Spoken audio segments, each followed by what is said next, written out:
ሶስት አይነት ሰዎች አላህ የውመል ቂያማ በረህመት አይኑም አያቸውም ከወንጀላቸውም አያጸዳቸውም ለነሱ ብርቱ ቅጣት አለባቸው አሉ። የመጀመሪያው አንደኛው ከነዚህ ሶስት ውስጥ ማን ነው? ሸይኹ ዛኒ ነው። የሽማግሌ ዝሙተኛ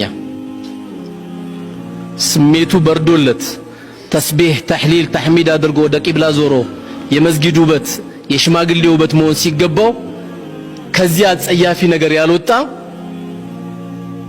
የሽማግሌ ዝሙተኛ ከማያጸዳቸው ሰዎች አንዱ ይሄ ነው። ሁለተኛ ደግሞ ወዓይሉ ሙስተክቢር የደሃ ኮራተኛ። ለምን የደሃ ኮራተኛ ተባለ? ለኩራቱ መነሻ የለውማ። ብላ አረ ወላሂ አሁን በልቻለሁ ይላል። አፍንጫው እኮ ተጣሟል እኮ ሮቦት። አሁን ተግቤያለሁ ወላሂ አሁን ይላል። ምንም የለም እኮ ኩራት ወጥር አድርጎት ስራ ይገኛል። አይ ከነዚህ ልጆች ጋር እንኳን መቀላቀል አያስፈልግም። አይ ስራው ቢቀርብኝ ይሻላል። አይ አልገባም እዚህ አይነት ቦታ ስራ ይላል። ሰርግ ይጠራል። አረ ምን ብዬ ነው የሚሄደው?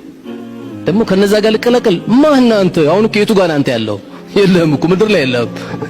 ካልተቀላቀልክ፣ ካልሰራ፣ ካልበላ፣ ካልሰገድክ፣ ከወንድሞች ጋር ካልተገናኘ የለህም እኮ አንተ። ከሁሉም የለህም። ይሄ ሁለተኛው ሰው ነው። ሶስተኛ ደግሞ ውሸታም መሪ ወይም ውሸታም ንጉሶች፣ አንድ ህብረተሰብ የሚያገለግሉ ውሸታም መሪዎች። እቺ ዓለም እንዴት እንዳለች እንደምታዩት በሚገርም ሁኔታ ነው ያለው። የተለያየ ነገር እናረጋለን ይሏል፣ የለም። ይሄ እንግዲህ ያው እናንተ በደንብ ታውቁታላችሁ። እኔ ካብራራሁት ያው ለሁለተኛ ጊዜ ቂሊንጦ ታስገቡኛላችሁ። አጠቃላይ ግን ሶስት አይነት ሰዎች አላህ በረህመቱ የማያቸው ከወንጀል የማያጸዳቸው ቅጣታቸው ብርቱ የሆነባቸው ሰዎች የደሃ ኮራተኛ፣ የሽማግሌ ዝሙተኛ፣ የመሪ ውሸታም። መሪ ሆኖ ውሸታም